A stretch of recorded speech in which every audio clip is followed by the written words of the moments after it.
बबलू की शादी हुई तो जैसे बबलू की शामत ही आ गई। अरे उसके साथ क्या हुआ, आप यही सोच रहे हैं। हुआ कुछ ऐसा कि जब भी वो खाना बनाती, उसके खाने में से कभी बाल निकलता तो कभी उसकी रोटी में से बाल निकलता। बबलू ने आखिरकार तंग आकर एक दिन डरते डरते अपनी बीवी से कह ही दिया। सुनती हो, तुम्हारे खाने में से हमेशा रोज के रोज बाल निकलता है। मैं तंग आ गया हूँ ये बालों वाला खाना खा खा कर। आखिर कब तक ऐसे खाना बनाती रहोगी? मेरे खाने में से बाल निकला है? कैसी बात कर रहे हैं आप? मैं खाना बहुत देखभाल कर बनाती हूँ। आपको कोई गलत फहमी हुई है। आपके अपने बाल ही जड़ते हैं, ध्यान से देखिए जरा। बबलू की बीवी तो मानने को तैयार ही नहीं थी कि उसके बाल खाने में जाते हैं। लेकिन बबलू भी अब तंग आ चुका था। बबलू ने भी रोज रोज उससे शिकायत करना शुरू कर दी।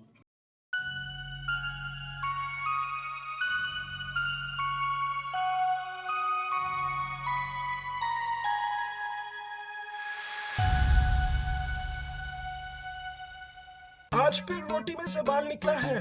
बताओ इस बाल का क्या करूं? अगर यकीन नहीं है तो अंदर आकर देख लो।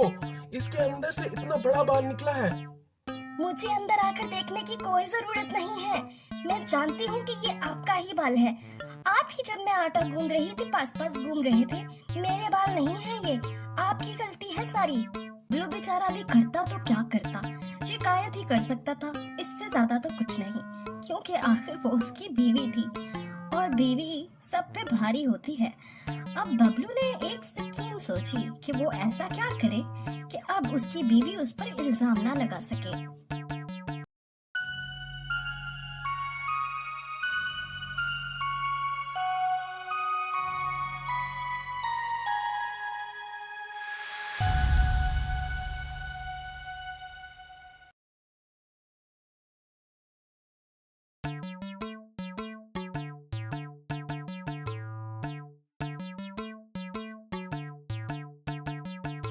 सुनती हो, खाने में आज भी बाल निकला है। क्या मेरी ही गलती है आज भी? क्या मेरी गलती होगी? तुम्हारी ही गलती होगी।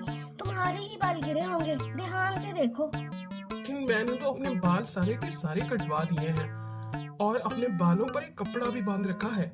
जरा अंदर आकर देख लो, मेरा कोई बाल ही नहीं है। ये सब तुम्हारी ही गलती है, अब तो मान लो। क्या क्या क्या कह रहे हो? अच्छा। तो क्या हुआ? तुम ये तो देखो ना कि मैं तुम्हें कितनी गोल गोल रोटी बना कर देती हूँ। कोई ऐसी गोल रोटी बना सकता है? एक आधा बार आ जाने से कुछ नहीं होता, चुपचाप खा लो। बबलू को एक बात तो समझ आ गई कि बीवियां कभी अपनी गलती नहीं मानती हैं। इसलिए बबलू ने भी खामोशी इख्तियार करना मुनासिब समझा और सारी जिंदगी बीवी के आगे उसकी गुलामी करता रहा।